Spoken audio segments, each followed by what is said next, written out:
আমি আপনাদের দেখাবো কিভাবে খাট ফিটিং করা হয়। শুরু থেকে শেষ পর্যন্ত ভিডিওটি দেখবেন, খুব ভালো লাগবে।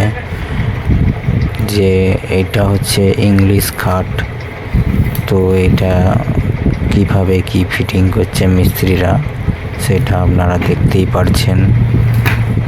আর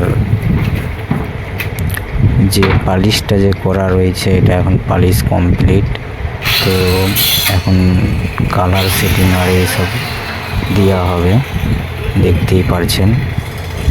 তো আপনারা লাইক কমেন্ট শেয়ার অবশ্যই করবেন, আর চ্যানেলটিকে সাবস্ক্রাইব করে দেবেন। দেখতেই পাচ্ছেন মিস্ত্রিরা কেমন কাজ করছে, অসাধারণ কাজ, খুব ভালো কাজ করে মিস্ত্রিরা। তো আমাদের পালিশটা এখন কমপ্লিট হবে।